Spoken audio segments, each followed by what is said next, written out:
एक छोटे से गांव में सुरेश नाम का लड़का अपनी माँ के साथ रहता था। उसके पिता नहीं थे। सुरेश लकड़ियाँ काटने का काम किया करता था।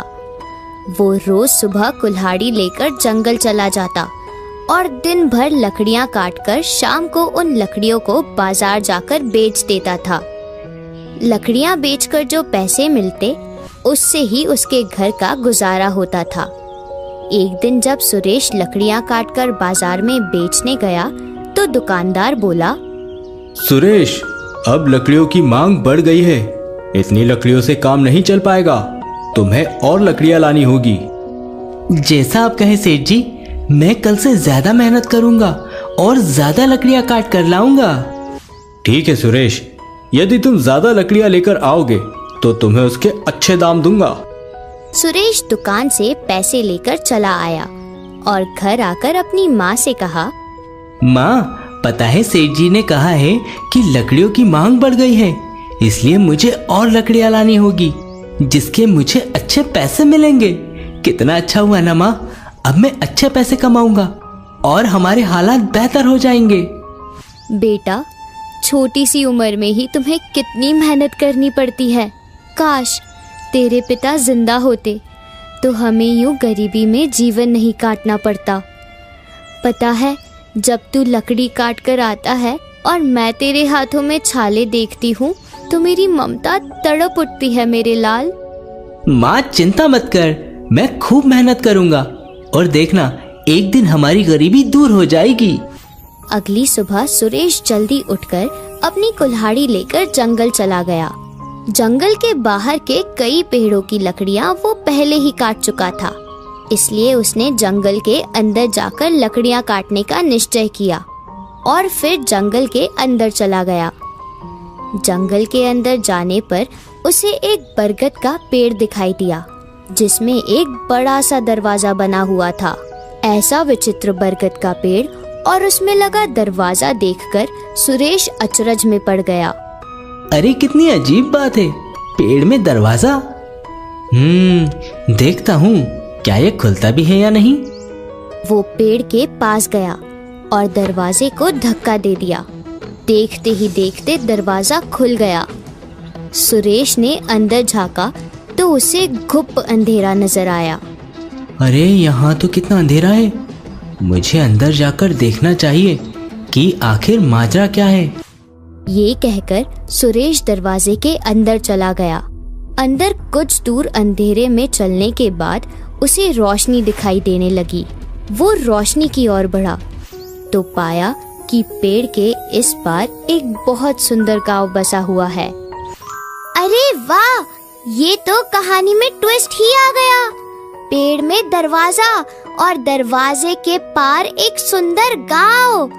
आइए दोस्तों, देखते हैं कि आगे क्या होता है इस गांव में। अरे ये तो कमाल ही हो गया, बरगद के पेड़ के पार इतना सुंदर गांव भी हो सकता है। यह तो मैं कभी सोच भी नहीं सकता था। सुरेश ये कहकर गांव में घूमने लगा। घूमते घूमते अचानक उसे किसी के चिल्लाने की आवाज सुनाई दी। अरे भाई बचाओ, कोई है, मेरी मदद करो। सुरेश आवाज की ओर बढ़ा तो देखा कि वो आवाज एक गड्ढे से आ रही है। अरे ये आवाज तो इस गड्ढे से आ रही है। सुरेश दौड़ता हुआ उस गड्ढे के पास गया और उसने जब गड्ढे में देखा तो पाया कि गड्ढे में एक आदमी गिरा हुआ है और सहायता के लिए पुकार रहा है।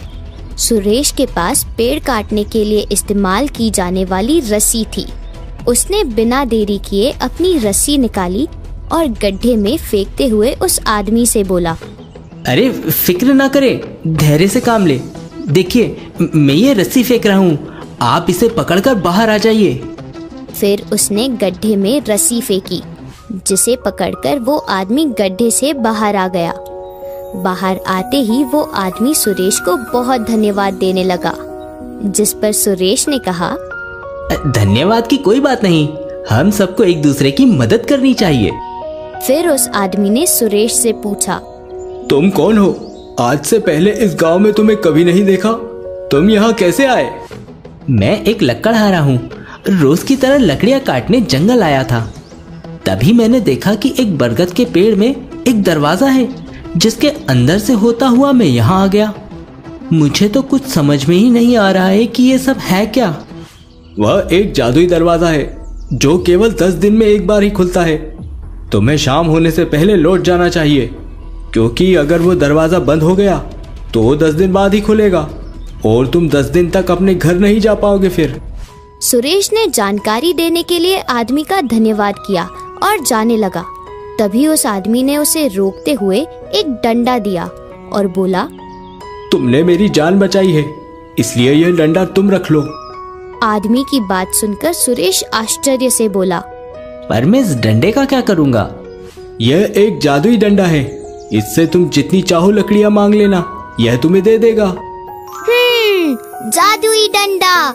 ये जादुई गांव तो जादुई चीजों से भरा हुआ लगता है। आइए दोस्तों, देखते हैं सुरेश को आगे और कौन कौन सी जादुई चीजें मिलने वाली है। सुरेश ने जादुई डंडा ले लिया और उस आदमी का धन्यवाद करके आगे बढ़ गया। कुछ दूर जाने पर सुरेश को एक बूढ़ा आदमी दिखाई दिया जो कुछ परेशान सा था। सुरेश उसके पास गया और उसे पूछा, बाबा क्या हुआ? आप कुछ परेशान से लग रहे हैं, क्या मैं आपकी कुछ मदद कर सकता हूँ? सुरेश के पूछने पर बूढ़ा आदमी उदास होते हुए उसे बोला, बेटा क्या बताऊं, घर पर लकड़ियां खत्म हो गई है, इसलिए जंगल में लकड़ियां काटने निकला हूँ, लेकिन अब इन हाथों में इतनी शक्ति नहीं रही। मुझे तो कुछ समझ में नहीं आ रहा है कि कैसे लकड़ियों की व्यवस्था करूं। बस बाबा, इतनी सी बात, मैं अभी आपकी समस्या को हल कर देता हूँ। इतना कहकर सुरेश ने जादुई डंडे की मदद से बूढ़े आदमी को ढेर सारी लकड़ियां दे दी। ये देखकर बूढ़ा आदमी खुशी से गदगद हो गया और सुरेश को दुआएं देने लगा और अपने झोले से एक चमकदार बर्तन निकालकर सुरेश को देते हुए बोला, तुम हमेशा खुश रहो बेटा। ये लो, ये एक जादुई बर्तन है, तुम्हें जब भी खाने की जरूरत हो इससे मांग लेना। सुरेश ने जादुई बर्तन ले लिया और बूढ़े आदमी से कहा, आपका बहुत बहुत धन्यवाद बाबा। यह गांव सुंदर होने के साथ साथ आप जैसे भले लोगों का गांव भी है। मैं यहाँ आकर धन्य हो गया।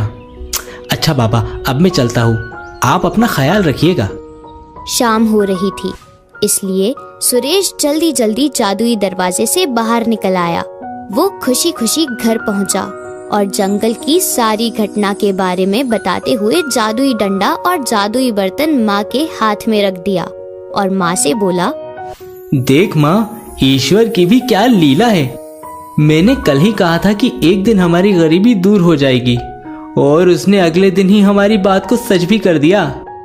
माँ जादुई डंडे और जादुई बर्तन को देखकर बहुत खुश हुई और सुरेश से बोली, सच कहा बेटा तूने, उसके घर देर है अंधेर नहीं।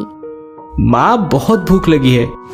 ये कहकर सुरेश जादुई बर्तन से खाना मांगता है और उसके सामने तरह तरह के पकवान आ जाते हैं।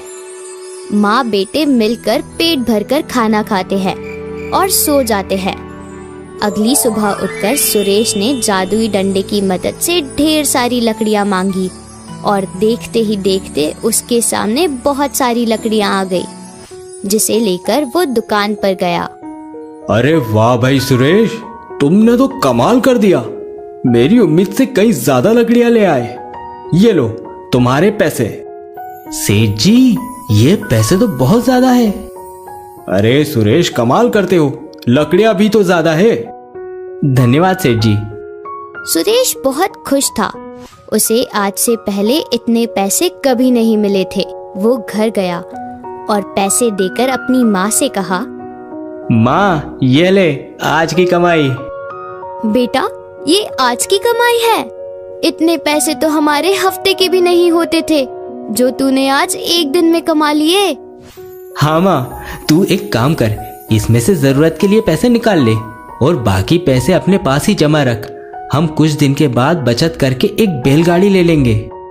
ये तो बहुत अच्छी बात है बेटा, हम ऐसा ही करेंगे। जादुई बर्तन और जादुई डंडे की मदद से सुरेश की सारी गरीबी दूर हो गई और देखते ही देखते वो गांव का सबसे अमीर इंसान बन गया और मजबूर लोगों की मदद करने लगा और हर 10 दिन में जादुई गांव जाकर वहां के लोगों की भी मदद करने लगा, जिससे सब उसकी बहुत इज्जत करने लगे और सभी गांव वाले सुख और शांति के साथ रहने लगे।